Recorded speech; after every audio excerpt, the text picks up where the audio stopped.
गेल्या 2 दिवसापासून मुंबईतल्या आझाद मैदानामध्ये राज्यभरातले शिक्षक जे आहेत ते टप्पा अनुदानाकरता आंदोलनाला बसलेले होते। आमदार रोहित पवार यांनी काल संपूर्ण त्या शिक्षकांसोबत रात्र देखील काढली, आंदोलनामध्ये जसे सक्रियपणे सहभागी झाले। परंतु या सगळ्या आंदोलनामध्ये सक्रियरित्या भाग जो घेतला तो शिक्षकांसोबत अर्थात विधिमंडळात काम करणाऱ्या शिक्षक आमदारांनी।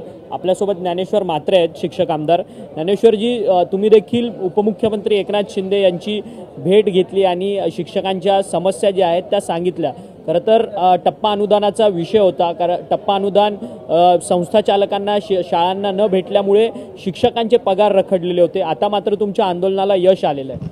14 ऑक्टोबर 2024 नुसार या सर्व शाळांना त्रुटीपूर्तता असतील, अंशतः अनुदानित असतील किंवा अघोषित शाळा असतील, या सर्वांना अनुदान घेण्यासाठी शासनाने आदेश काढला होता। त्या आदेशाची अंमलबजावणी गेल्या 2 अधिवेशनामध्ये झाली नव्हती।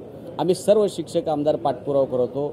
माननीय मुख्यमंत्री, उपमुख्यमंत्री, शिक्षण मंत्री यांच्याशी सातत्याने आम्ही पाठपुरावा करून प्रयत्न करत होतो की लवकरात लवकर अनुदान कसे मिळेल। पण काही आर्थिक अडचणी होत्या, त्या संदर्भात तो तिढा काय सुटत नव्हता।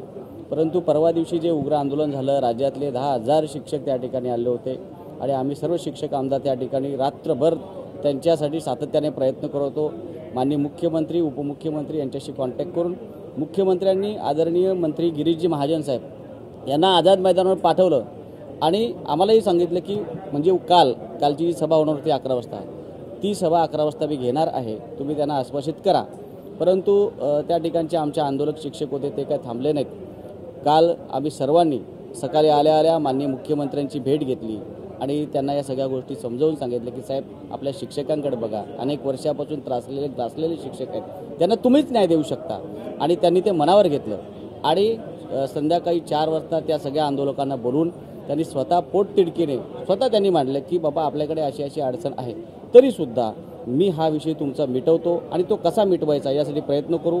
आणि त्याकरता त्यांनी सांगितलं की अधिवेशन जे आहे, हे अधिवेशन संपण्याच्या पूर्वी तुमचा निधीची तरतूद आहे, ती निधी तरतूद मी अन्य ठिकाणून करून तुम्हाला 4-6 महिन्यामध्ये, म्हणजे या जुलै पेढीन ऑगस्टपासून तुम्हाला पुढचा वाढीव टप्पा आम्ही देऊ आणि पुढं काही जे राहील तुमचं ते येणाऱ्या डिसेंबरच्या पुरवणी मागणीमध्ये मंजूर करू असं आश्वासित केलं।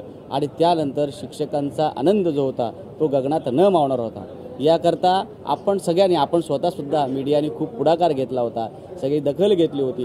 या सगळ्याच गोष्टीवर आदरणीय देवेंद्र फडणवीस साहेबांनी शिक्षकांना खूप मोठा दिलासा दिला आहे, त्याबद्दल त्यांचे मी या ठिकाणी खूप खूप आभार मानतो। परंतु अर्थमंत्र्यांकडे तुमच्या सगळ्या आमदारांचा रोख आहे का? ज्या पद्धतीने तुम्ही गेल्या अधिवेशनामध्ये सुद्धा टप्पा अनुदानाच्या संदर्भात आणि शिक्षकांच्या वेगवेगळ्या मागण्याच्या संदर्भात याच पायऱ्यांवरती तुम्ही आंदोलन केलेलं की शिक्षकांना आणि शिक्षक आमदारांना न्याय मिळत नाही, शिक्षक आमदारांच्या मागण्या देखील पूर्ण होत नाही।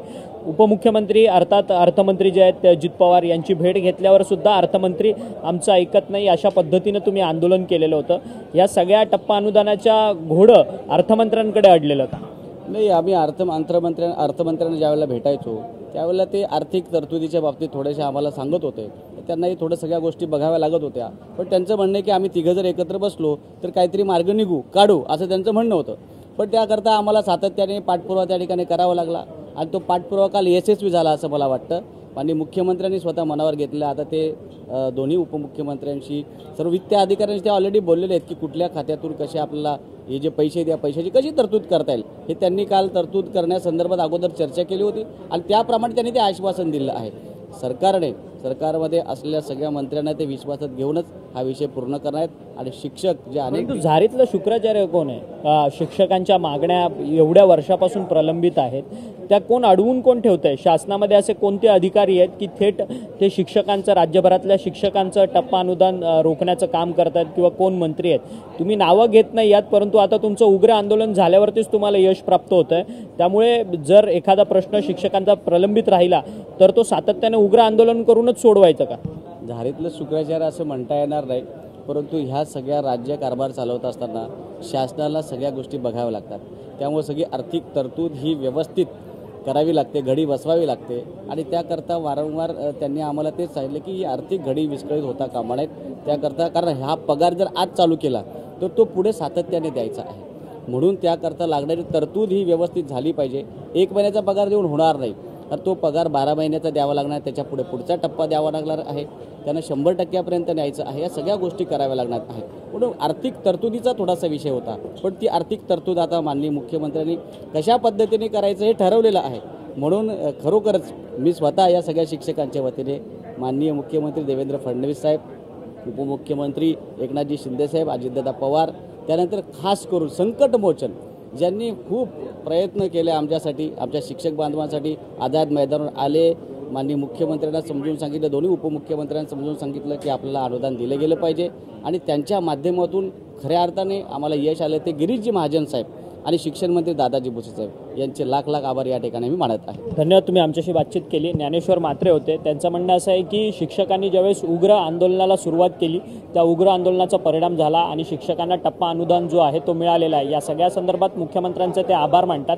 परंतु प्रश्न असा आहे की शिक्षकांचे अनेक प्रश्न आहेत आणि ते प्रश्न सोडवण्याकरता त्यांना वारंवार आंदोलनाचं हत्यार उपसावं लागणार का, हाच सवाल या निमित्ताने उपस्थित होताना आपल्याला पाहायला मिळतोय.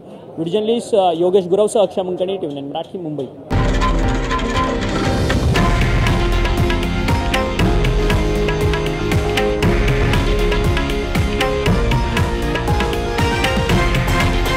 हे आहे देशातील नंबर 1 न्यूज नेटवर्क आणि आपण पाहत आहात TV9 मराठी, एकमेव.